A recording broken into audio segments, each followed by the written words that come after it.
As I was saying, check out the show tonight, Corner with Heathen on tour. And we're right here in Berkeley, not far from this man's hometown, El Sobrante. Yeah. Am I right? Well, actually, I'm originally from Oakland. Okay. It's been a long time. Lived in Berkeley too for a long time, but grew up my formative years in El Sobrante. Yeah. Cool. Lots of history in El Sobrante with Blind Delusion, Les Claypool, Larry Lalonde, Primus, and many other Bay Area greats. Right before me is David White, the lead singer of Heathen for many years. And right off the bat, how's the tour going with Corner, man? It's going really good. This is show 6 out of 14. Cool. Yeah. Any standout venues or cities that you guys were in prior coming to here? I think all of them have been really good. Vegas was really good, but we did a show in Pomona. We did a show at the Whiskey. The Whiskey's always classic. Yeah. Brick by Brick in San Diego.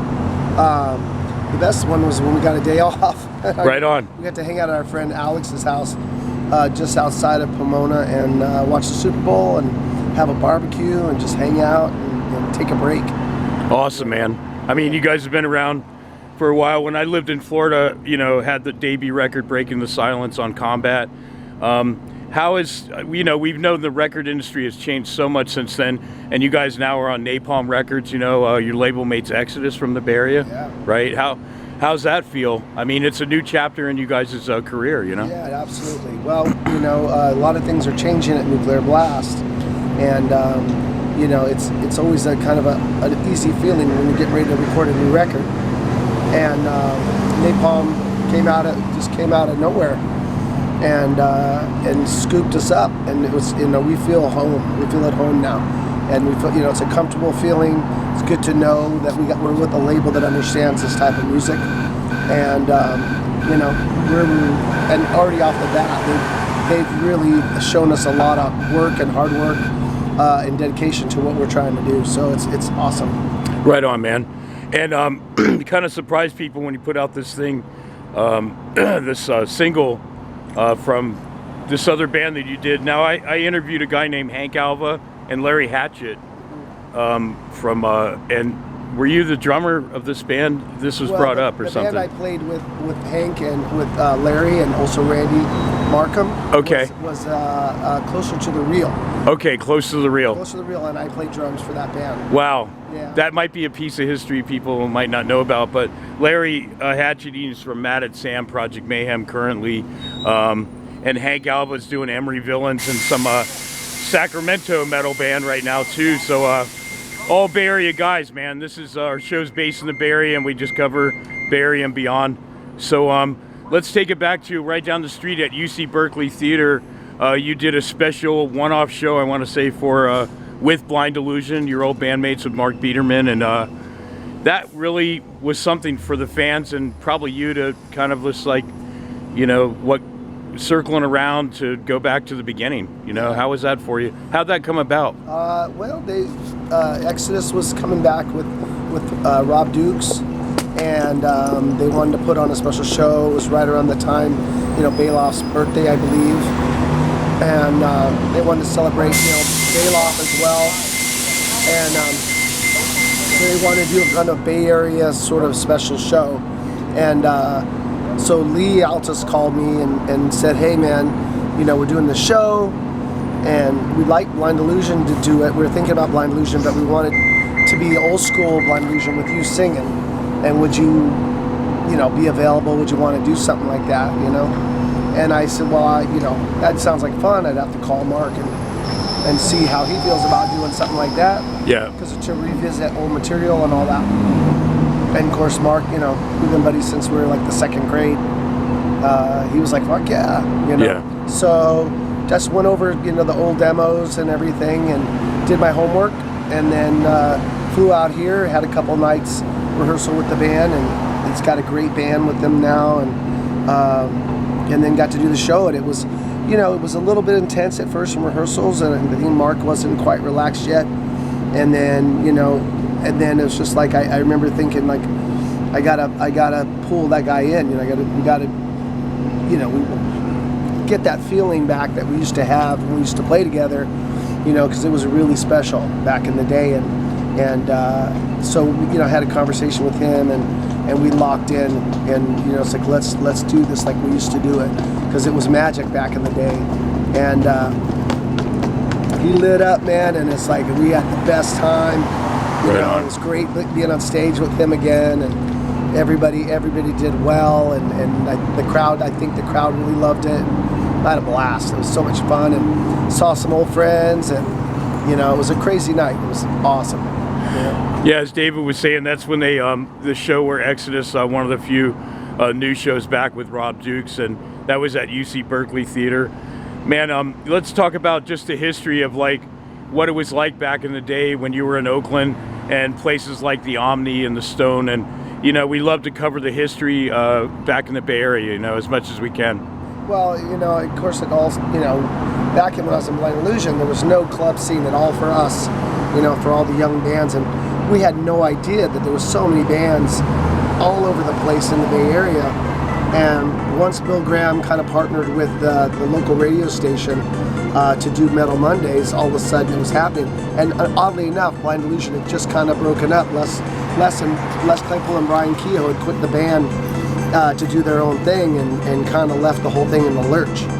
And then I went to see Exodus and Animal Chorus on a Metal Monday, and it was fantastic. And I called Mark up and I'm like, dude, we got to put the band back together. Mm-hmm. So I don't think he was comfortable to ask Les and Brian. So we got some different guys, and we pulled it together quick, started playing the scene, and then all of a sudden, the Stone started opening up. Stone in San Francisco, the Keystone Berkeley, which used to be right down the street, and then there was also the Stone in where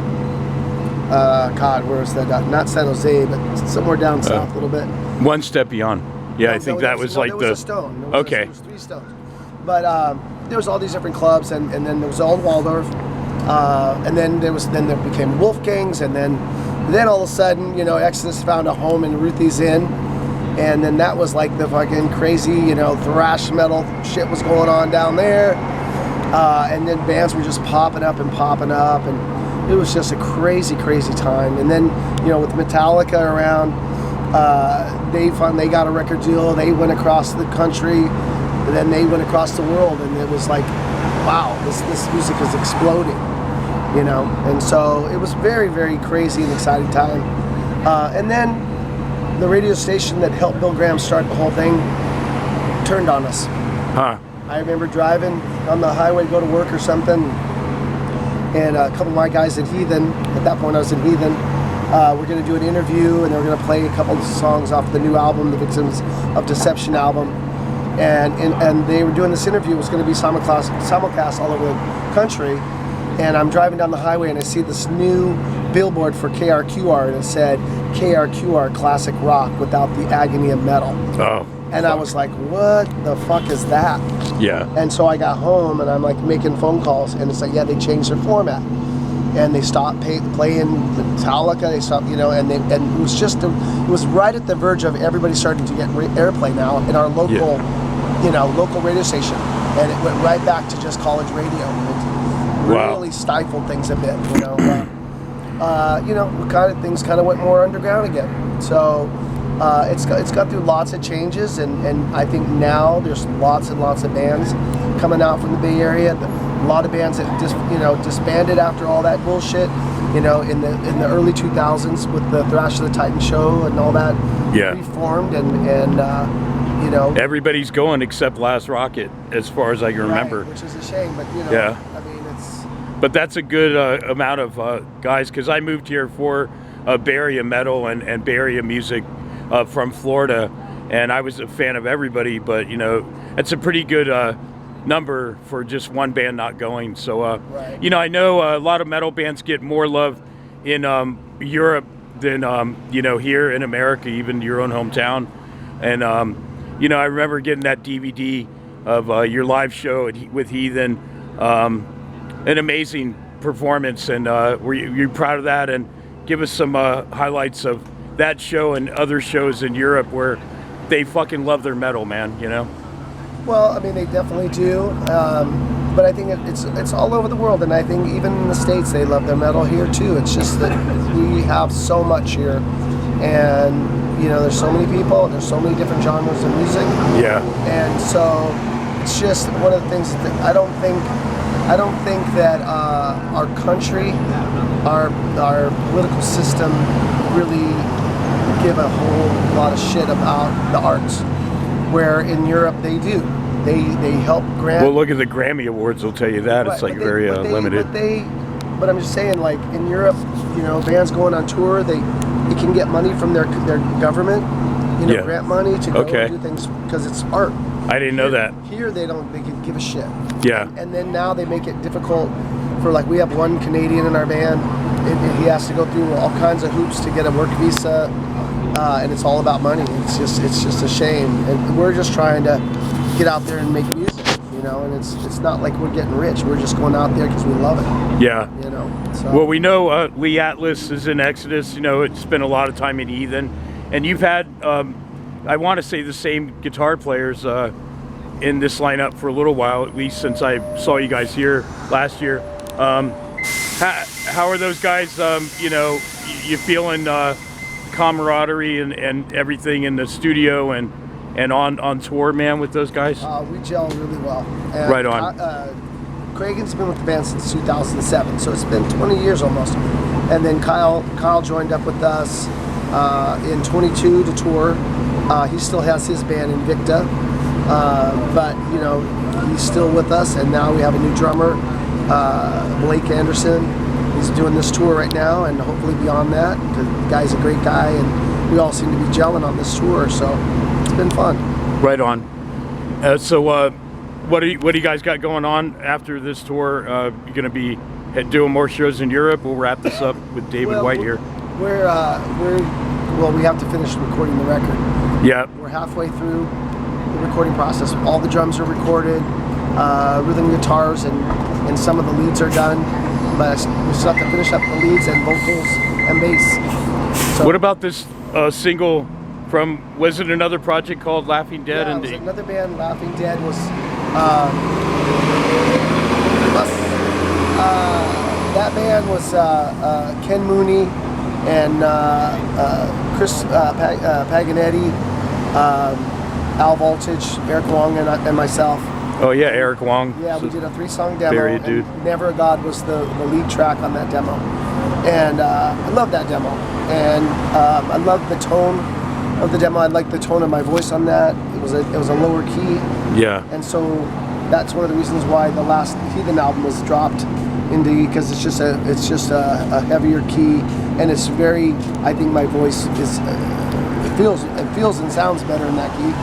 So we went with that, and then we thought it'd be fun to cover that. You know, we want to keep the content coming and give you new stuff while everybody's waiting for the new album. We want to have, you know, other stuff, and we have a lot more coming. That's great. I liked it. I also want to say I love clean vocals in metal. I know it's like a dying art, and you know, wanted to say I just love that you keep that going, man, and you know, your different ranges. Thank you so much, David, for your time, and good luck on the rest of the tour. And man, just keep rocking Heathen. I mean, you know, it's Bay Area staple for many years, and I've been a huge fan, and you know, best of luck to you, sir, in the near future. Thank you.